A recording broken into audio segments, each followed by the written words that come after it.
Thank you very much.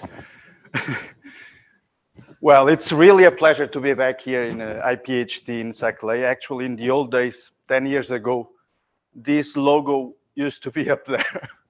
So it's really good to be back to visit, in particular, Joseph, Nick. On those days, you were still not around, but you were visiting us regularly. And so today, what I want to do is to talk about new super young meal thermal phases at finite chemical potential. And this is work based on a paper that is already out and another one that should come in the forthcoming months with Praar Mitra, who is a postdoc at Cambridge, a good one. And he might be looking for jobs or permanent jobs in particular, so keep an eye on him. And George Santos, who many of you certainly know, and that is also in Cambridge, a professor in Cambridge. So basically, this first paper is about static solutions. The second paper will be about rotating solutions, and I will be discussing both of them. So all of you here in the audience certainly know this, so let me go quickly through it. But nevertheless, to put into context what I'm going to talk about next, it's good that we go through it. So I want to revisit the original Maldacena ADS-CFT conjecture for those of you, or many of you, that were not around on those days yet.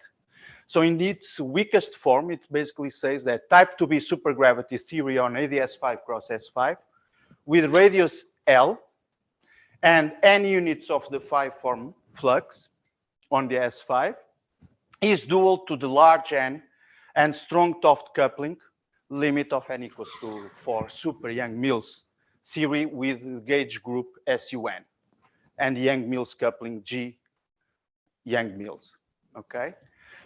In the context of this conjecture, one important entry of the dictionary tells us that thermal states of n equals to 4 super Young-Mills theory with temperature T and chemical potentials mu and energies of order n square, where n is large, living on the Einstein static universe, so living here on the boundary of global ADS5, are dual to asymptotically global ADS5 cross S5 black holes in type 2b supergravity with temperature T and chemical potential mu. Okay, so let me emphasize that I will be working with global ADS5 solutions. Okay, because there is also the Poincaré ADS5 or the planar ADS5.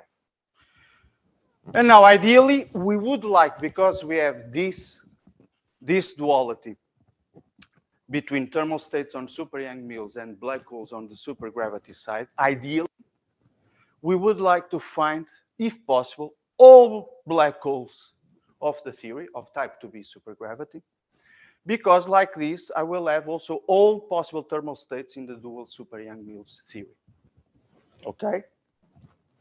And it's important to find all possible black holes so that I find the ones that dominate my thermodynamic ensembles and therefore are the saddle points for partition functions, for example. Also, having all the black holes is strictly necessary if we want to complete the program of reproducing microscopically the Hawking-Bekenstein entropy of a black hole for ADS black holes. We have already done some great advancements for asymptotically flat black holes, but for ADS black holes, the story is definitely still far away from being complete. And in particular, if you are interested on knowing more about this and about exciting recent developments, I would recommend that you watch the Benini's review talk at Strings 2022 that is available on the webpage or in YouTube. And now, finding these black holes of type 2b supergravity would perhaps also help us solving a puzzle that is out there since 20 years at least. And this is a puzzle of a consistent truncation of type 2b supergravity that is known as SO6 gauge supergravity. Now, that lives in 5 dimensions.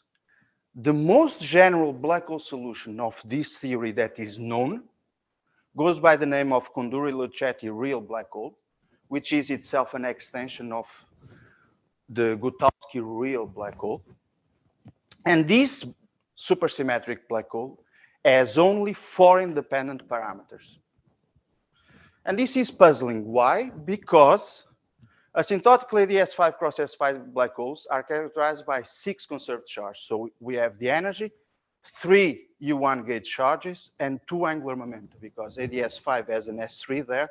So you have 2 planes of rotation. Now, because these black holes are supersymmetric, you expect that there is a BPS relation that constrains one of the parameters, namely the energy, for example, as a function of the other. So you should be left with a 5-parameter solution. Also, coming from the dual CFT perspective, we also expect the most general thermal state of this dual to this theory to have 5 parameters. However, as I told you, the most general black hole that we know, this Kunduri-Luchetti real black hole, only has 4 independent parameters. So one puzzling question is, what is, or where is this missing gravitational parameter? Yes, DJ?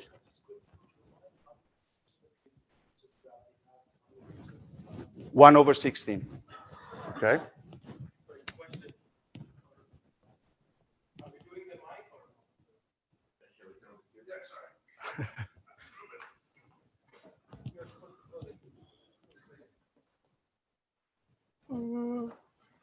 So I thought in these papers by maybe Samir Murthy and Alberto Zaffaroni and company, they address this 5 versus 4 puzzle by saying that the supersymmetric locus and the 0 temperature locus are not the same.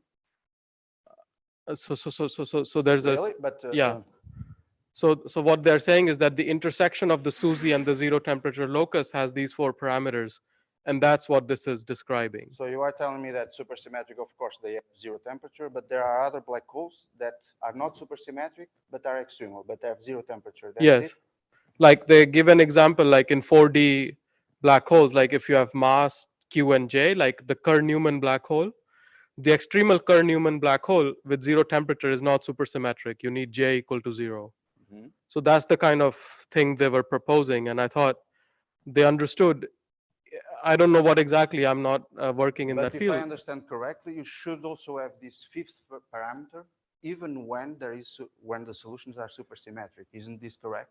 Because from what you are telling me, you need to go off the BPS limit in order to find this extra parameter. Let me come back to this, because actually, the Rice-Nordstrom ADS solution is a particular solution of this theory in a particular sector. Okay? And I will precisely tell you where these black holes are, and I will tell you I will tell you the extremal limit of these Rice-Nordstrom ADS black holes, and then I will identify the point where you have the BPS limit. Okay? So maybe then we can address this again. Okay? So what is the aim of my talk today is to identify not all the black holes of type 2b supergravity, but at least a new sector of black holes or thermal phases that have a finite chemical potential. Okay? Okay, I will go through the details later. Before I do so, let me just do a little survey of some known super Yang-Mills thermal phases in this theory. So let's recap that type 2b supergravity, massless bosonic field content of type 2b supergravity is the graviton, the dilaton, the axion, the Navier-Schwarz 2 tensor B, the Raman-Raman 2 form C, Raman-Raman 4 form C that corresponds to a 5 self-dual form. Then you also have the fermionic superpartners. Now, this is the most general field content. If you restrict to the case where you just want to have the graviton and the 5 form, self-dual 5 form, then there are some very well-known solutions. One of them, of course, is the global ADS5 cross S5 Schwarzschild black hole. This is the famous black hole and its rotating partners. So this is the famous black hole that was studied by Hawking, Page, and Witten. And so basically, this solution is everywhere the product of 2 basis spaces. So asymptotically is global ADS5. In the interior, it's not ADS5, but but the full solution is still the direct product of two basis spaces, one of them being the 5 sphere. And so the black hole is characterized by a length that is the horizon radius. The S5 is characterized by L, which is also the cosmological length of the ADS5 space. And these black holes have horizon topology S3 cross S5. Now, besides this black hole, so these black holes, you know, if there is a hierarchy of scale, so if this length is much bigger or bigger than the horizon radius, then you might expect that the system might be unstable. Very much like a uniform string, if the length of the uniform string compactified on a circle is much bigger than the transverse radius, horizon radius of the string, you expect it to be unstable due to the Gregor-Laflamme instability, and you expect that there are new solutions, namely non-uniform strings that do not preserve translation invariance along the circle. And then in the limit, you also expect new solutions that describe localized black holes on the circle. So if you wish, the uniform string completely pinches and forms an array of localized black holes. Here you have a similar story. If this length, and actually, you know, this was first discussed by Emil a few years ago, if the length of this S5 is much bigger or bigger than the horizon radius, then you might also expect that the system should be unstable to a Gregor-Laflamme type of instability, and therefore you should have solutions that break the SO6 isometry of S5 down in the simplest case to SO5. And this means that you will have solutions that instead of being uniform along the S5, they will have a polar deformation. So they will have the fields that describe this solution will depend on the polar angle when you go from the North Pole to the equator, for example. This will describe non-uniform solutions. And in the limit, you also expect that you might localize a black hole on this S5.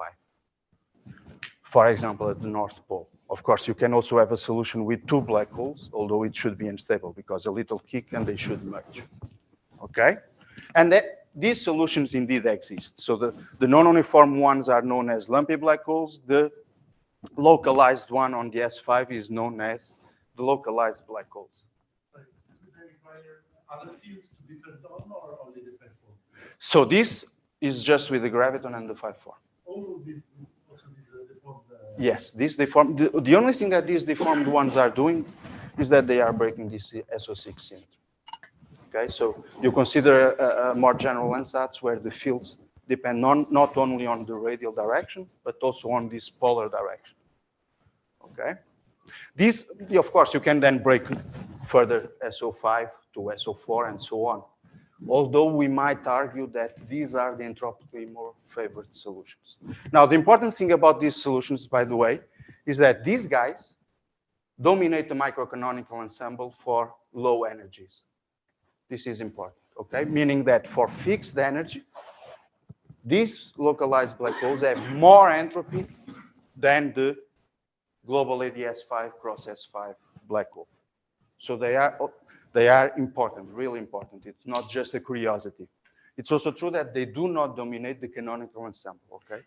Sorry, could you explain one more time what the lumpy black hole means? Lumpy black hole means non-uniform along the S5. So think first in terms of the uniform string. If you have a circle, a compact circle along a Z direction, so in 5 dimensions, for example, so Schwarzschild cross an S1. If this length is much bigger than this transverse radius of the 4-dimensional Schwarzschild black hole, there is the Gregor-Laflamme instability that makes the system in a time evolution evolve towards a configuration that looks like this. And this solution also exists as a static solution of the elliptic problem. It's not in a time evolution in the hyperbolic problem, okay? And then in the limit, you also have a solution that describes a localized black hole along this S1. Okay, completely pinch off occurs. Now here you have a similar story on the S5. If you think on this as S5 instead of, and this is the polar, so this is the North Pole, this is the South Pole, if you wish, how you can imagine this happening there. Okay, Okay. thanks. So you said these black holes have an instability. Mhm. So if I'm trying to evaluate the gravitational pattern, the one who determined can be problematic. So what does it mean to the south? So it means that, you know, your saddle points is not only this one, you also have this one. And actually, you know, if you were in the microcanonical ensemble, this would be the dominant one. In the canonical ensemble, this is still the dominant one. So I'm telling you that you don't just have one saddle point, you have more than one. My question was more like how am I defining the pattern control?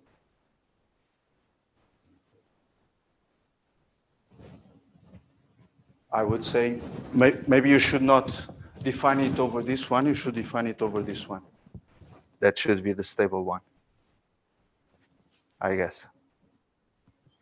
But we have to be careful, right? Because when you are evaluating a path integral, probably you are working on the canonical ensemble. Yeah, they're the ones who determine it. So Yeah. that instability. This instability, you can think on it. Let me go back to this uniform string, maybe this will help. This instability in the 5-dimensional string corresponds to the famous Gross-Yaff zero mode on the 4-dimensional Schwarzschild black hole. Okay, you have to strike carefully with the thermal. Yeah. Okay, so here there will be an equivalent one. It's in ADS5, cross S5, but there is an equivalent one. Okay, so the plan is what? Is to try to explore even further the phase space of thermal states, to try to identify all the relevant saddle points that might be important to compute some thermodynamic quantity that emerge from a partition function of the theory. Now, this is a very demanding task because I showed you how many fields we have.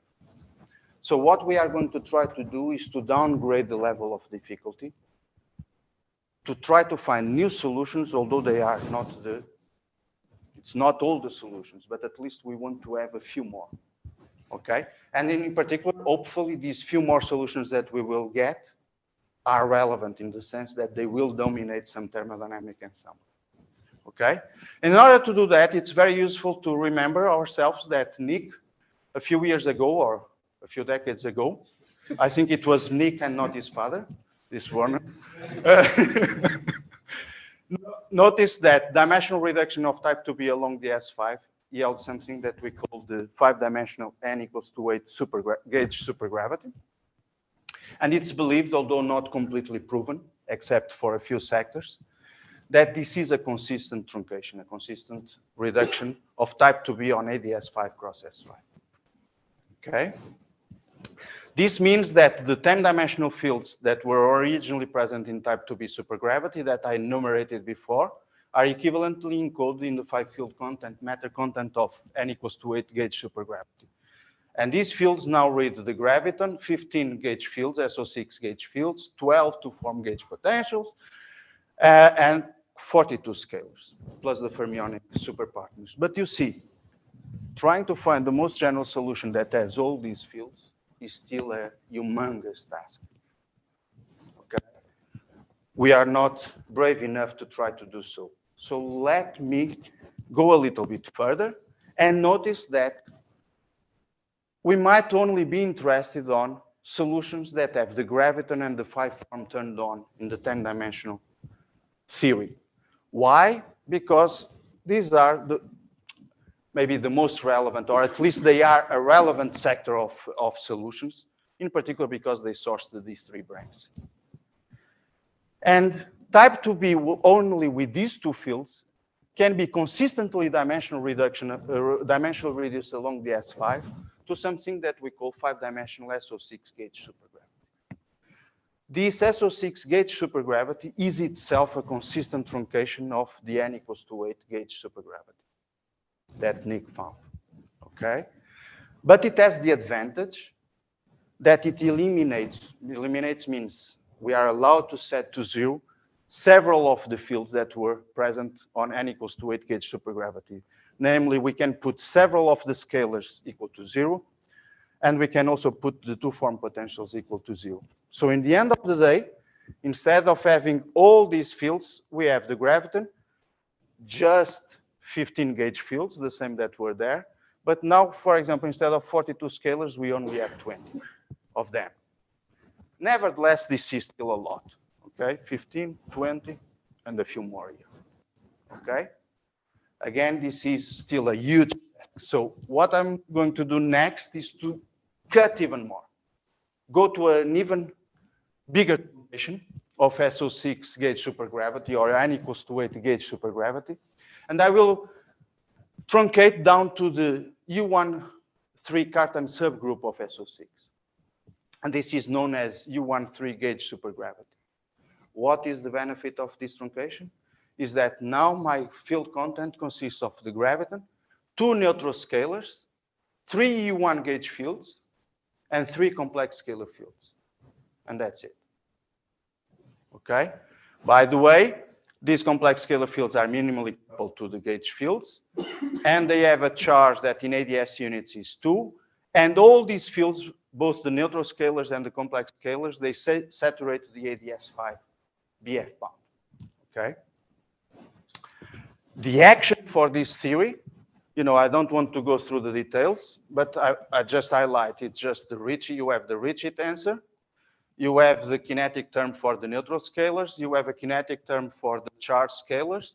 You have an interaction potential for the scalars. And then you have the Maxwell, the usual Maxwell term. And then you have a Chern-Simons term. That will play no role in the static solution, but it does play a role in the rotating solutions. And okay, so what I want to do is to find solutions of this consistent truncation. Sorry, what is lambda k? Oh, sorry. What is lambda k? Lambda k is just the product of the, is okay. just the norm of the scalars, the complex Massimo? Can you, is this supersymmetric? It's n equal to supersymmetric, like vector multiplet coupled to hypermultiplets, or? Yes, it is. I don't, we should discuss the details because Message de I la don't, direction. Bonjour à tous. Ceci est un message destiné aux électeurs de l'établissement Paris-Saclay. Nous vous informons que les élections professionnelles ont lieu actuellement jusqu'au mardi 13 juin à 12 h. Nous vous encourageons à participer à ces scrutins afin de déterminer vos représentants pour les 4 années à venir au sein des instances nationales et locales. Nous vous rappelons que ces élections se déroulent par voie électronique et que le site de vote est accessible sur Internet. Nous vous remercions de votre attention.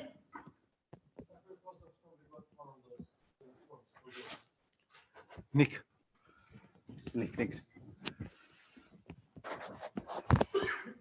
Okay, but even in this truncation, my phase space is huge because to start with, I have 3 gauge fields, 3 complex scalar fields. So I have 3 charges, 3 gauge charges. Even when I restrict to the non-rotating sector. So what, and in particular, the equations of motion are still quite complicated in the most generic case. So I will do a further simplification. I will restrict my attention to certain sectors, to 3 particular sectors. And hopefully these 3 particular sectors will give a good overview of how the phase parameter space looks like. And what are these 3 sectors? These 3 sectors are the following. One of them, I put the 3 gauge fields and the 3 complex scalar fields equal, okay, which means that the 3 U1 charges will be the same. Another sector, I will set 2 of the charges equal to 0 and keep only 1 non-vanishing. And the other sector, I will put 2 of the charges equal to each other and the third one equals to 0. Okay, so this will just be, you know, lines in my phase parameter space or my phase space, but hopefully they will give an idea of how the most generic solution with 3 different electric charges will look like. And in particular, to try to avoid being too cumbersome in this talk, I will focus only on this third case. I will give results only for the third case in this talk, keeping in mind that this case will be very similar to the 3 equal charge case. Okay? I should also say that the 3 equal charge case is not something that we did. It was something that was done previously. First, it was done at the perturbative level, and more recently, it was done at the full nonlinear level numerically. But the results that I will give for this case in this talk, they are basically very similar to these ones for the 3 equal charge case. There will be some differences, and I will highlight them when necessary. Okay? Very well. So let me start with the case where the 3 complex scalar fields are set equal to 0. In this case, so remember, we have the graviton, we have 2 neutral scalar fields. By the way, these 2 neutral scalar fields, coming back to something that I said before, in the case where you have the 3 gauge fields equal to each other, and you set the complex scalar fields equal to 0, the equations of motion tell you that the neutral scalar fields also vanish. So you are just left with the graviton and the gauge field. And the Rice-Nordstrom ADS5 is a solution of this particular sector of the theory. Okay? But coming back, so in the case where the 3 complex scalar fields vanish, we know the exact solution of the theory. This was found for the static case by Bernd, Svetic, and Sabra, and then with the rotating case by Svetic, Lu, and Pope. In this case, they were setting the 2 angular momenta equal, and more recent, and then later, Wu found the most generic solution, and it is known analytically. Okay? Of course, because the scalar fields vanish, the VEV vanishes of these scalar fields. So these solutions are parameterized by, in the simplest case, non-rotating case, they are parameterized by the energy and 3 electric charges that are associated by these gauge fields. And Rice-Nordstrom ADS5, as I was telling you, is a particular solution of the theory, but only when the 3 charges are equal to 0, because the neutral scalars in that case also vanish. Otherwise, there will be non-trivial neutral scalar fields present on the theory. And here I'm displaying the phase diagram of these black holes. From now on, I will call these black holes CLP, Svetic Loop black holes, okay? Or bold black holes, bold because they have no air. They have no scalar field, okay?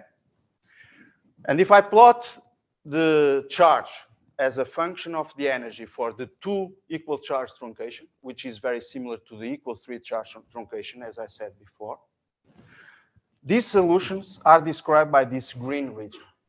So CLP black holes exist from 0 charge all the way to this purple or magenta line. This magenta line, I will call it the extremal CLP. What happens there?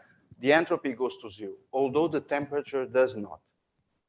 Okay, when I put rotation, the temperature will also go to 0, but not in the static case. And this seems to happen whenever we have one of the charges at least equal to 0. If the charges are different from 0, the 3 of them, this extremal limit, the temperature also always goes to 0. The entropy goes to 0. So it's singular, okay? It's a naked singularity, but the entropy also approaches 0. Now, an interesting thing is that this extremal CLP black hole, that is the boundary of the region where Svetic Loop black holes exist, is below the BPS limit, which in this case reads energy equals to 2Q. Okay? And this immediately raises a puzzle. From the dual CFT side, we expect thermal states to exist in this white triangle. But the CLP black holes terminate over there. So there should be other black holes that should be filling this region. Okay. Could you give some intuition about what it means to have non-zero temperature but 0 entropy? This is a little new to me. Like what? So you have an asymptotic circle with some temperature, but there is no horizon. Or what is happening? So Yeah, I don't have an intuition on top of my mind for this. Is the horizon side going to zero? Yes, that's why the entropy is going to zero. Entropy is something like square root of q cubed minus a squared. Yeah, but it is proportional to the horizon radius. Vijay also has I think he has an answer for this one. No? Oh. Happens. So if you look at the there are these things called superstar solutions that Rob Myers and Oyvind Tafjord wrote down many years ago. So there are half BPS superstars. There's 16 supercharges, and there's the extremal, there's the supersymmetric black hole, which is an extremal black hole. And then as you turn on the non-extremality parameter, what happens is that the entropy stays zero and the horizon stays of zero size. And then there's a critical value in that line of solutions of the temperature where the horizon suddenly pops out to finite size. This is that's just so strange that is a sort of missing, sort of unexplained piece of the whole landscape of solutions with regard to the phase diagram and n equals 4 Yang-Mills. It gets even more interesting if you look at the rather than look at the this is 16 supercharges. If you do the 8 supercharges, so 2 charges turned on, this is an analogy with what you're talking about, then there is a supersymmetric black hole, again with zero entropy. You turn on the temperature, and in this case, I think what happens is that until some critical value, there's no horizon, and then at that critical value, the horizon starts at zero size and begins to grow. And then there is the force supercharged solution where it behaves more normally. As in, when you turn on the temperature, the horizon begins to grow. So I think these are all possibly like the ones you're talking about. So this is not the only case where this is happening. That's something interesting to understand here. But in any case, this is very unique to cases where one of the charges is equal to zero. Otherwise, the temperature also goes to zero, okay? Let's discuss. Black holes are still supersymmetric, or So no. These black holes are not supersymmetric. To be supersymmetric, they would have to be there. Okay? They are not supersymmetric, okay? But I will come back to this later. Okay. So now, what do I want to do? As you might imagine, now I want to turn on the complex scalar fields, 2 of them, while keeping the third one equals to 0. And I want to see if there are new solutions with what I will call scalar error, because the VEBs of these scalar fields, these charged scalar fields, will be non-zero. And why do I expect these solutions to exist? Because of the following. So I know that these bold CLP black holes, they suffer from a scalar condensation instability that is very much similar to the one that Gubser found in the holographic superconductor program. Okay?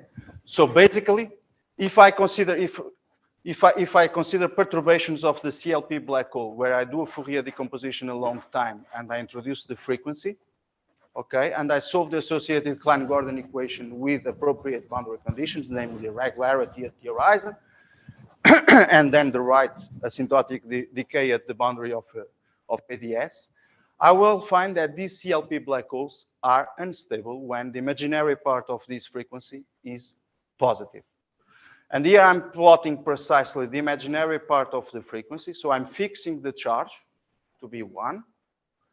The horizontal axis is the energy. The vertical axis for the orange curve is the imaginary part of the frequency. The blue curve represents the real part of the frequency. And so what we see is that between alpha and beta, so alpha is the extremal CLP black hole, I see that between this alpha and this beta, so between these two energies, okay, the imaginary part of the frequency is positive. So there is an instability. And this instability can be understood by looking to the near horizon geometry of these CLP black holes that typically has an ADS2 factor. And this instability is present because in the extremal limit, you are violating the ADS2 BF bound, although you are preserving the ADS5 BF bound. So this solution should be unstable because the near horizon geometry has a pathology in the sense that the BF bound there is being violated. Although in the ultraviolet, it is okay. So you expect that in a time evolution, at least, this solution should evolve to another solution that will not have any problem near the horizon. We can also, instead of solving the time-dependent problem, we can look directly to the onset of the instability, where we set the frequency to 0. So this is when the instability first triggers. And if you do that, you find this blue curve that is below the extremal. So this is the same phase diagram that I had before, but I'm adding this blue curve that represents the offset of the instability. So the system, CLP black holes are unstable if they live above this blue curve and below that purple line, okay? And in particular, here I was picking the charge to be 1, so I'm along this horizontal line, and alpha and beta correspond, these alpha and beta correspond to these 2 points here. So you have extremality there, and you have the onset of the instability over there. And now, of course, you can do as many horizontal lines as you want. I should also say that although there is no bald black hole that is supersymmetric, there is a supersymmetric soliton along this line. So a solution that has no horizon, okay? And it has a scalar field condensate. Yes. I'm curious. If you have only 2 charges turned on, is it still 1/16 supersymmetric, or is it 1/8 now? No, it's 1/16 still. So all of these are 1/16, no all matter of how these many are 1 charges over you turn on. Yeah, Okay. yeah. I will mention the 1/8 in the end. Okay. Okay. Not that I will add too much to it, but I will mention it. Okay. So the fact that these CLP black holes are unstable to this scalar field, this complex scalar field perturbation, it suggests that the system, clearly the system is unstable. So there should be another solution that is stable, at least to this kind of perturbations. And naturally, we expect that such a solution will have precisely a non-trivial complex scalar field on it, or a non-trivial scalar field condensate around it, okay? And moreover, so yes?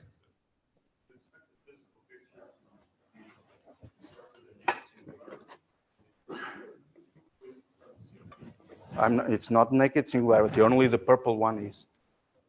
I'm starting here in the middle. Well, in the middle, no, over there. Above the blue line, below the purple one. If I pick a solution there,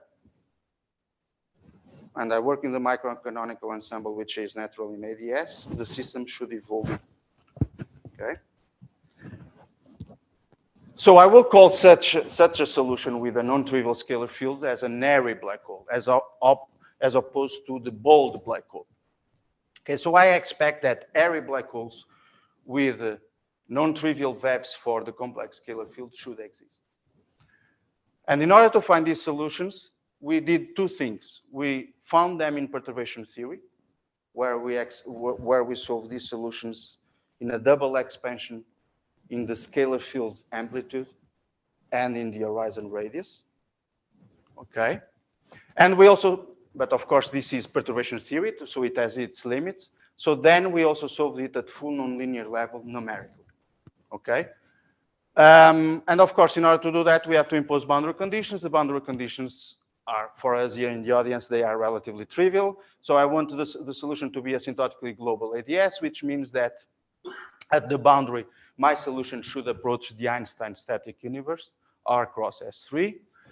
I will leave the homogeneous chemical potential free. So the 2 of the gauge potentials are the same. And then I will require that there are no sources for the neutral and scalar fields. So the scalar fields, recall, they all saturate the BF bound. So the 2 possible solutions here in 5 dimensions go as Z square log Z and Z square. I'm killing the log term, the source term. Okay. So the outcome of my computation will give me these VEBs. Okay. And in order to compute all the thermodynamics, I will use holographic array normalization, as VJ instructed us to do so. Okay, so in the end of the day, what do we get? Again, I have the same phase diagram that we had before, charge as a function of the energy. The green area is the CLP black hole. Remember, it extended all the way up to this extremal curve, but it was unstable above the blue curve And now what we find is that there are airy black holes in this red area that goes from the blue curve where CLP becomes unstable all the way to the extremal curve of CLP, but then further extends all the way to the BPS limit. In particular, it's filling precisely the area in my phase diagram where we had no thermal states or no solutions, but from the CFT side, we knew that it should be there. Okay? What else should I say here? I think it's okay. I should say that these airy black holes, they are also singular in the BPS limit. So this is the static case. The entropy of these airy black holes goes to 0 in the BPS limit. Okay? The story will be different when I add rotation to the system. Okay? There, the BPS limit will be regular. Well, let me say just a few more things about this solution. I can look to the BPS limit where the energy approaches to Q, and I might ask, what are these airy black holes? Because they are becoming singular, right? The entropy is going to 0. Well, the point is that I also told you before that precisely at this BPS limit, there is another solution of the theory that describes a soliton. Okay? And what we find is that this airy black hole, so the soliton, of course, has no entropy, or has 0 horizon radius, if you want. The airy black hole is precisely approaching this solid. The horizon radius of the black hole is going to 0, and we see that this airy black hole is approaching this soliton. Approaching in which sense? For example, approaching in the sense that if we compute the VEV of the complex scalar field for a solution with fixed charge, an airy black hole solution with fixed charge, we see that as the energy decreases, this solution at constant charge goes through, describes this blue curve, and this VEV approaches precisely the VEV of the soliton when the energy is approaching the BPS limit, E equals to 2 times Q.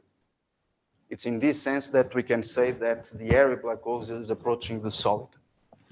But this also means that we can construct these airy black holes perturbatively around the soliton, in the sense that we can start with a soliton and then place a bold CLP black hole, a tiny one, on top of the soliton in a perturbative expansion in the horizon radius, and build my solution perturbatively from there. In order to do this and keep thermodynamic equilibrium, of course, the chemical potentials of the two solutions of the bold CLP black hole and soliton should be the same. Okay? Sorry, just to make sure, for this choice of quantum number, the boundary calculation predicts some finite entropy, like some large entropy? You're picking no, I don't think so. So this is the static case. I don't think that the dual theory predicts a supersymmetric solution in that limit. I don't think, but I never looked at it. Again, this static case is in a sense very particular. What will be interesting is the rotating case. So maybe I can postpone your question to later on, and then you will have the full picture, and maybe that will help us illuminate us in the. Okay, I should perhaps also say that for this particular case, the soliton exists along the BPS line all to very large energy and charge.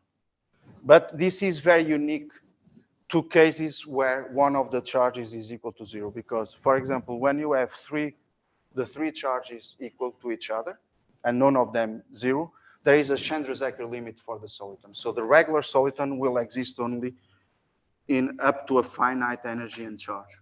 After that, it's irregular. Okay? Irregular at the origin.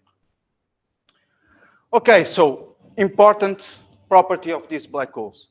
So here I'm plotting a 3-dimensional phase diagram where I put the charge as a function of the energy as I did before. But this time on the vertical axis, I'm also plotting the entropy of the solution. The green surface is the CLP black hole. This dashed line as before is the supersymmetric, the BPS limit. And now what I told you before is that the CLP black hole becomes unstable at this blue curve, which means that all CLP black holes that are here in the shaded area over there, they are unstable. The airy black holes form this surface here. In particular, you see that if you fix the energy and the charge in the region where the two solutions coexist, the airy black hole is always above the green surface. So it always has more entropy, which means that these black holes dominate the microcanonical ensemble where we fix the energy and the charge of the solution, and the relevant thermodynamic potential is the entropy.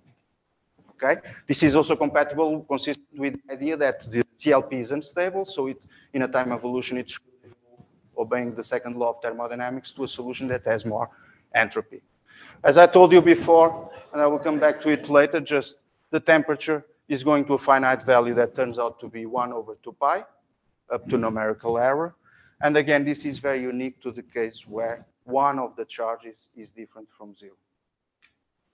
Okay, so let me move on to the interesting case where we had the rotation. Just one more clarification. Hey, Raghu. Yes? So you're saying that in this extremal limit, like when the entropy is 0, the temperature is not 0. Oh, sorry. In the I'm in the wrong, where am I? Let me go back. so you're saying at this point the temperature is non-zero, Yes. but the entropy is 0. In the static case. When you For have the rotation, static case. And yeah, it's tiny also bit rotation. satisfying the BPS bound. Say it again? It's satisfying the BPS bound in that limit. No, No. it's not. That's the point. It's not right. This is the BPS. Okay. Oh, well, it's approaching the BPS limit. Yes, sorry. Yes. So yes, this point corresponds to any point here. So it's BPS, right? Yes. Okay, so it's BPS, it But has single. 0 entropy, and it has non-zero temperature. Correct.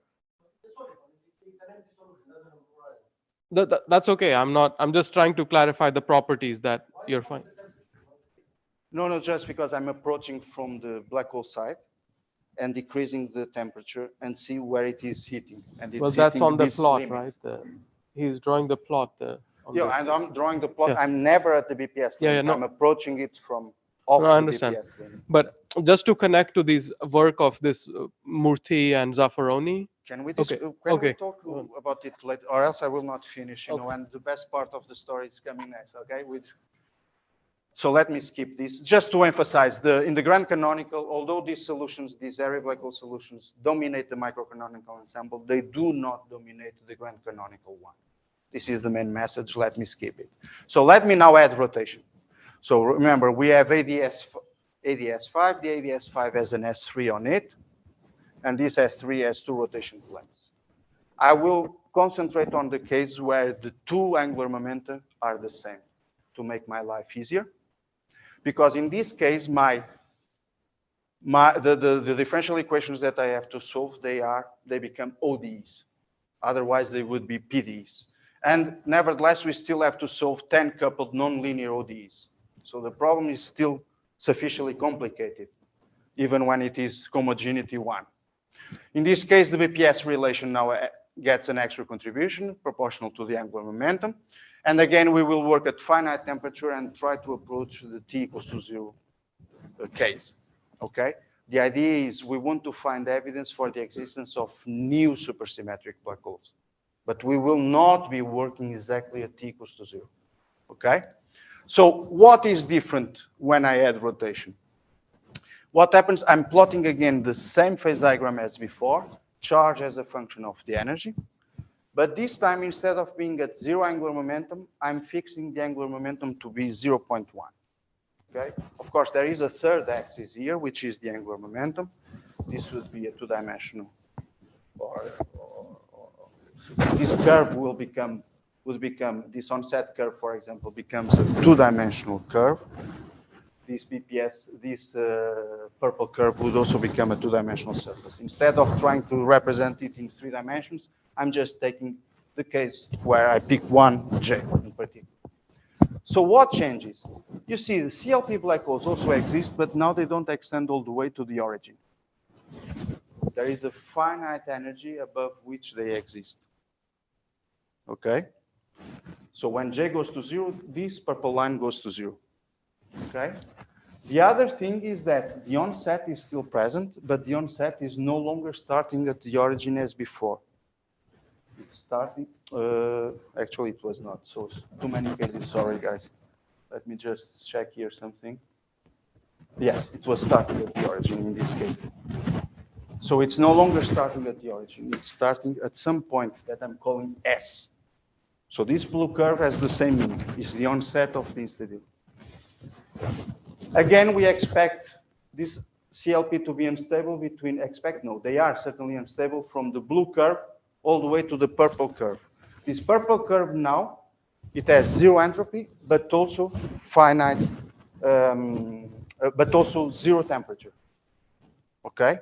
Just turning on a little bit of angular momentum already does this for you. Okay? So it's a discontinuous limit.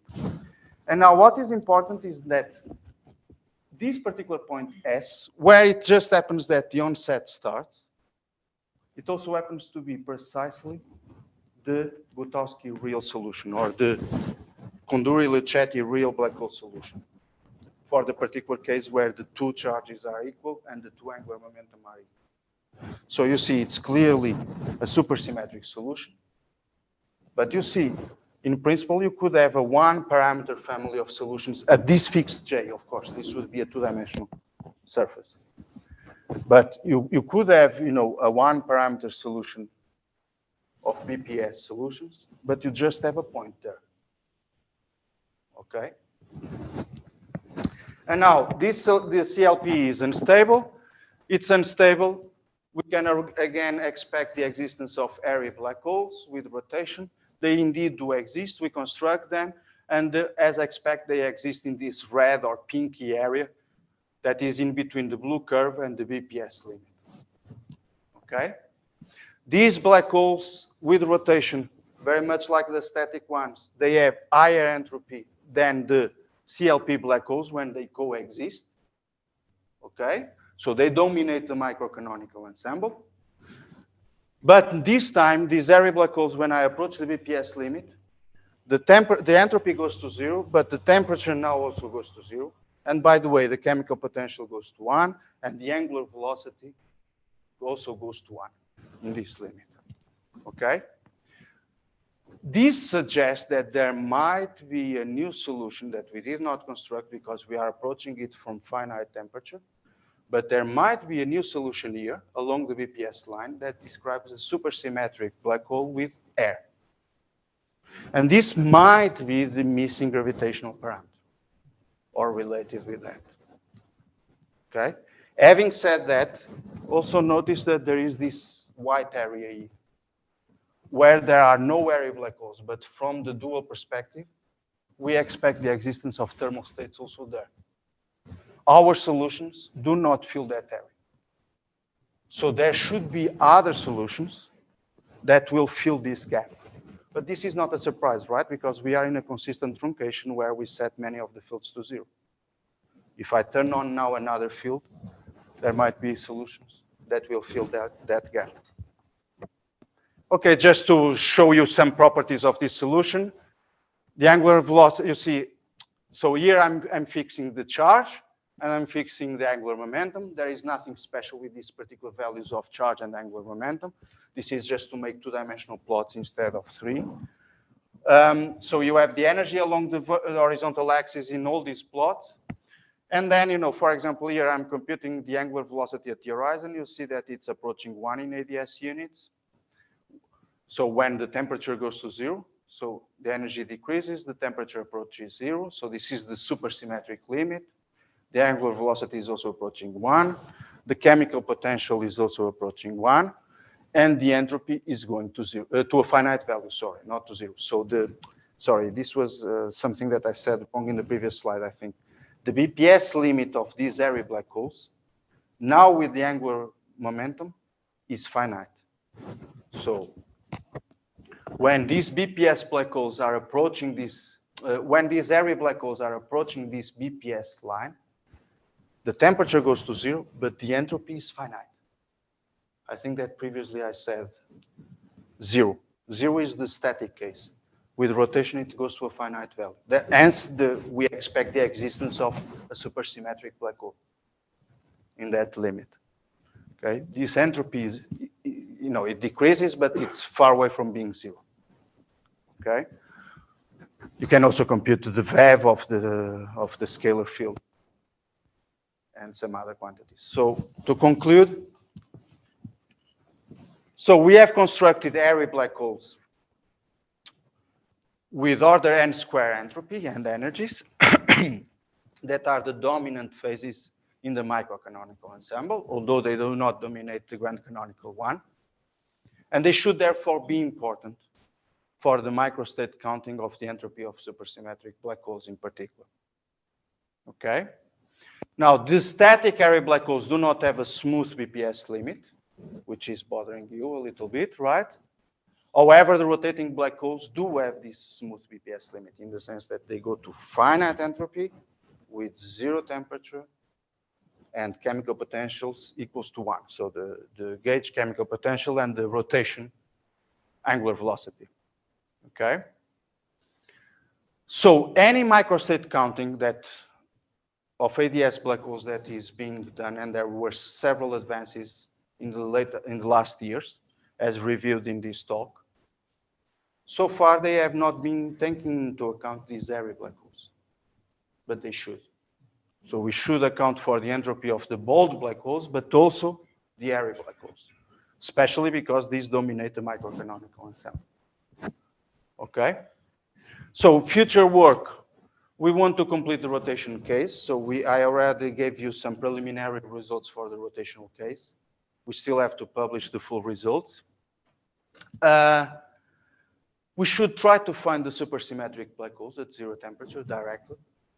We do not know how to do that. Numerically, it's very difficult to work at 0 temperature, so we will not try it. But maybe these solutions might even be possible to find them analytically. So if one of you wants to take the challenge, please go for it.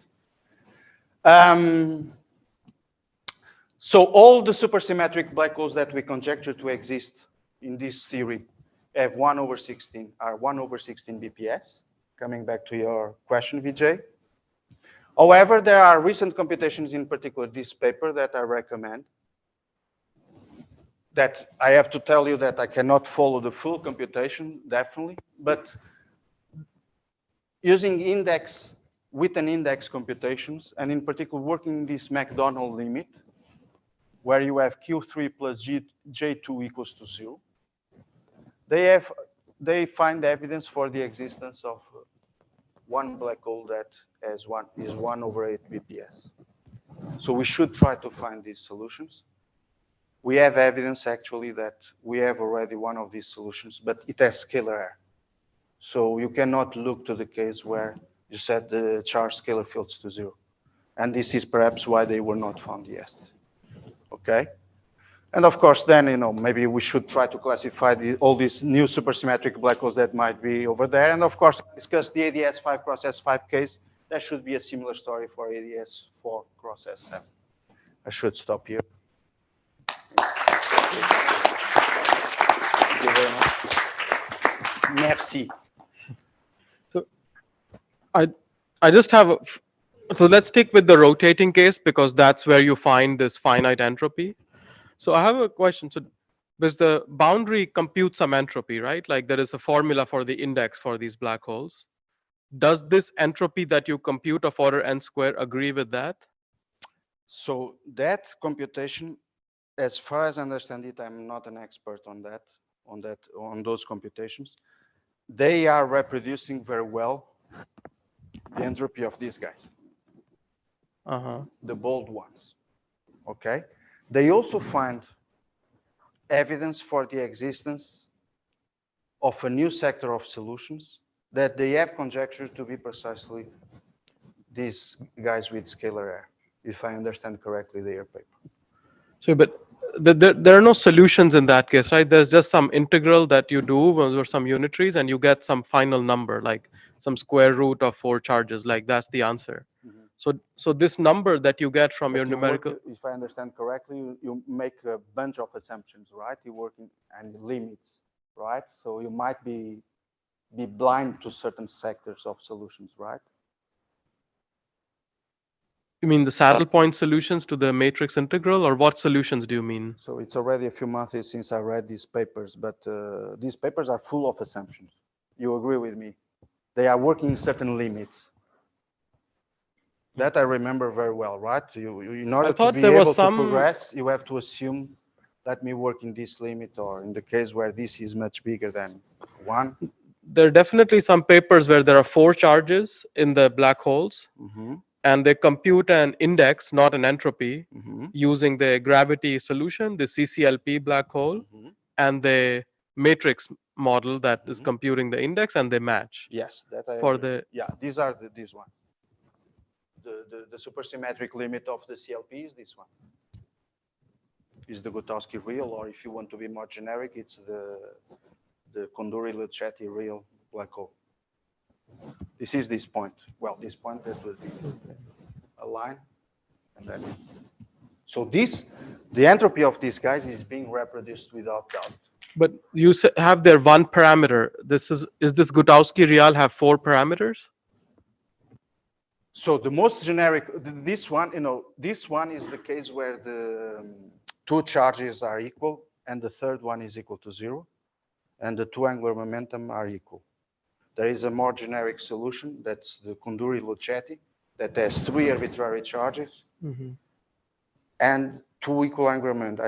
I think they still have 2 equal angular momentum. Maybe this is not Okay. totally true. And just a last quick question. For you, is supersymmetric condition the same as 0 temperature, or they're different? No. They're different. You can have 0 temperature solutions that are not supersymmetric, and you have an example here. This purple one is 0 temperature. But everywhere except on that point of the triangle. And so this is the only point where it's supersymmetric. It just happens to be, to coincide also with the onset, the beginning of the onset curve. Which means, that which had to be the case, if you have in these BPS black holes that extend this Gutowski real one, the onset indeed had to hit this triangle point that describes this BPS solution. And I should say, the 3 charge story, 3 equal charges is similar to this one. And we expect that the generic solution will behave very much like this one. Okay.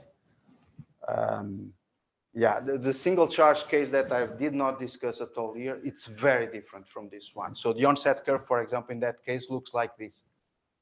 It does not hit the BPS limit. It approaches it asymptotically. But, that's a very special case. Yeah, it does something like this, you see.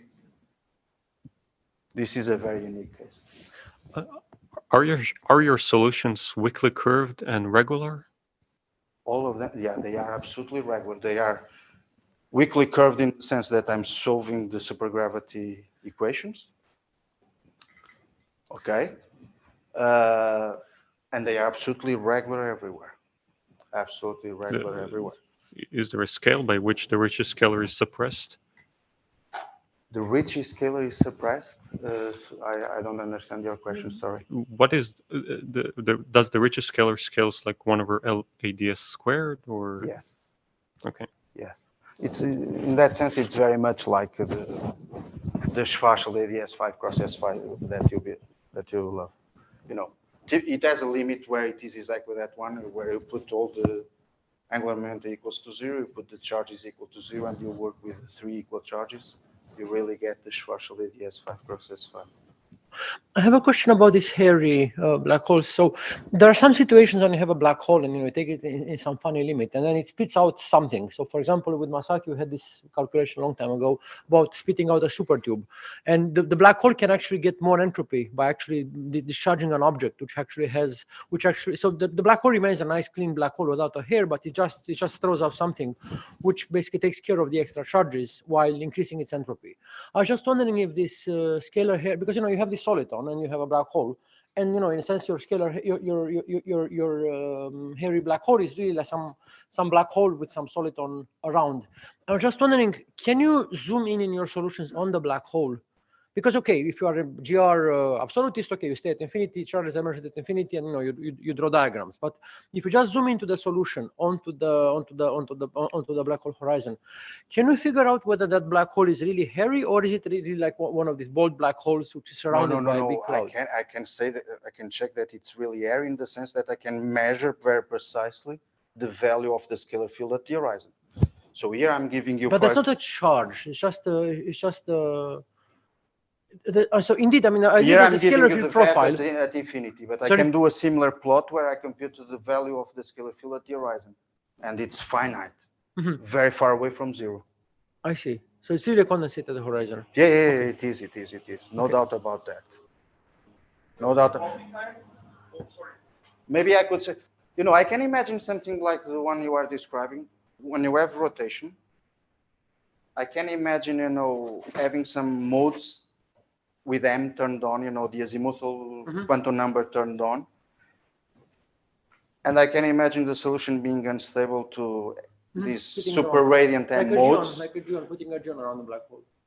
Putting a geon around the black hole. One of these. Yes, which break axis symmetry. And when you go to very large M, I could imagine, the fields being concentrated far away from the horizon, which could, resemble some, you are expelling. I see. But, this is blah, blah, blah, because I don't have any